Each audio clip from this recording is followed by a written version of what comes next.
announcement, but you can see on your screen that those are the election commissioners doing a photo op, but they're getting ready to address the press conference. It will be chaired by the Chief Election Commissioner, V.S. Sampath. He's the one standing in the middle, and the other two on this side, I believe, would be the other two commissioners, H.S. Brahma as well as S.N.A. Zaidi.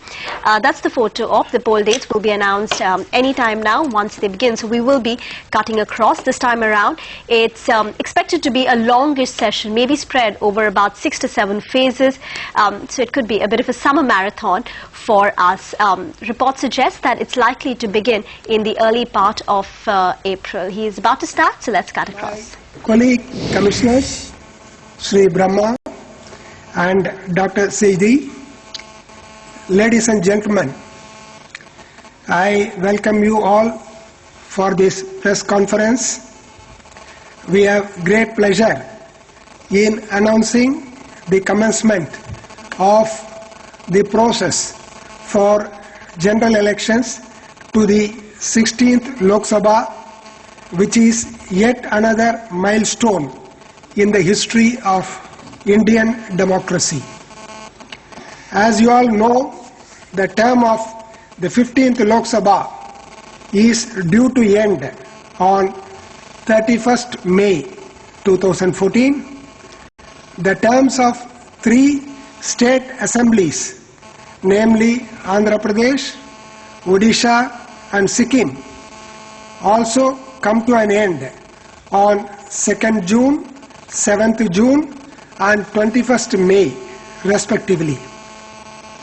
Under the Constitution and Representation of the People's Act, the Election Commission is mandated to complete the election process to constitute the 16th Lok Sabha before 31st May 2014, and similar action needs to be initiated for completing the elections for the 3 state assemblies before the respective dates of expiry.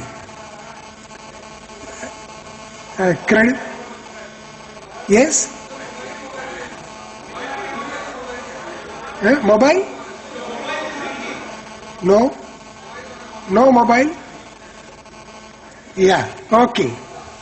The credible elections conducted at regular prescribed intervals are the very soul and hallmark of any democratic system. As part of the consultative process preparatory to general elections 2014, the Commission has held series of preparatory meetings, starting with meeting with representatives of recognized national and state political parties on 4th February.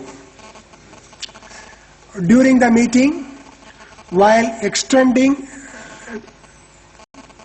cooperation in conduct of free and fair polls, the parties raised and brought to our notice a wide range of issues relating to security,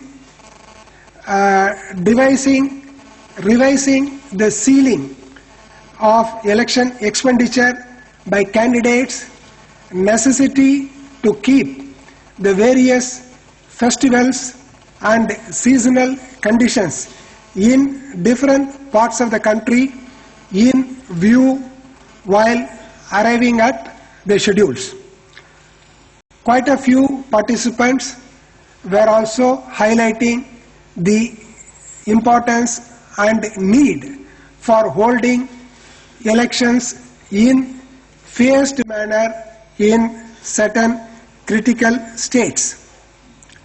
This was followed up by meeting with Chief Secretaries, Directors General of Police, Home Secretaries, Chief Electoral Officers of all the states and Union territories. We had further meetings with Home Secretary, Chairman of Railway Board, Secretary Telecommunication to seek their assistance and in tying up with regard to relevant areas of election management. Now coming to the actual process of scheduling, you all know very well some of the major factors kept in view for scheduling. One, examination schedules, particularly for state boards and central board. You all know a very large majority of our polling stations are located in educational premises, and large part of polling staff are also drawn from that category. Weather plays a very important role. We are faced with the issue of early monsoon in certain parts of the country and late setting in of hot summer in certain parts of the country.